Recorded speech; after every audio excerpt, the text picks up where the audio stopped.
বাংলাদেশে যে ঘটনাটা ঘটেছে, ছাত্র জনতার যে অভ্যুত্থান, বিপ্লব, যেটাকে আমি 3 বছর আগে বলেছি দ্বিতীয় মুক্তিযুদ্ধ করতে হবে, এটা দ্বিতীয় মুক্তিযুদ্ধ। বৈষম্য বিরোধী ছাত্র আন্দোলন, বৈষম্য বিরোধী মানে সাম্যবাদ।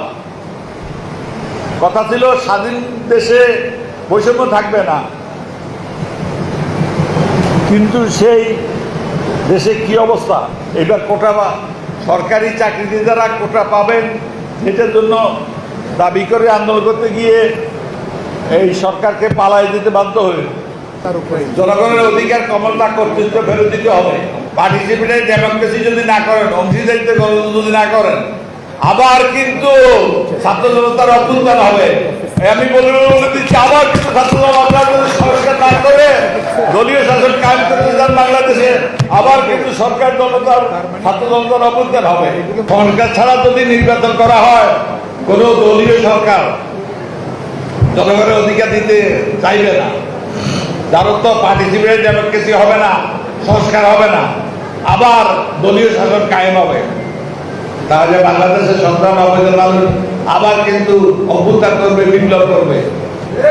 আমাদের সেনাবাহিনী, উনি সম্পর্কে সাবেক প্রধানমন্ত্রীর জামাই হয়।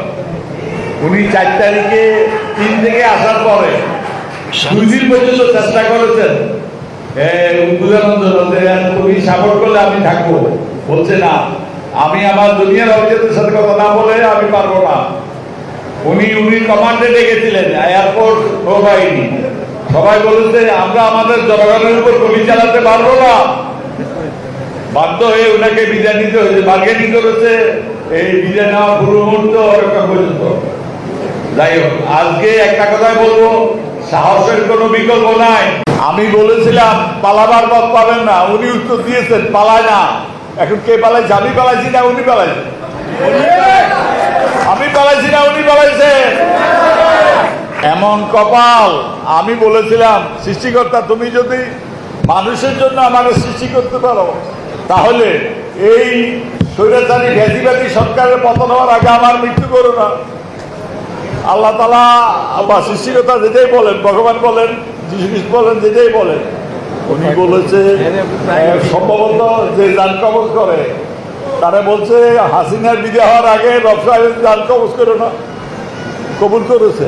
একটা হত্যার জন্য যদি একজনের ফাঁসি হয়, তাহলে হাজার হাজার লোকের, শত শত লোকের হত্যার জন্য কি হবে আমি জানি না। আন্তর্জাতিক ট্রাইব্যুনালে দশক থেকে তখন আমাদের অস্ত্র গোলাবার এমনকি কমর পর্যন্ত খুলে নিয়ে দেওয়া হচ্ছিল, তখন মেজর জলিল এটা প্রতিবাদ করেছিল। সেজন্য মেজর জলিলকে কারাগারে পাঠিয়েছে। কর্নেল তাহের ছিলেন তার বিচারক। এই যে আজকে যেটা শিশু পার্ক বন্ধ হয়ে আছে 6 বছর, এই শিশু পার্কের পশ্চিম পাশে এখানে 8টা থেকে 10টা সেল আছে, এইখানে মেজর জলিলকে রাখা হয়েছে।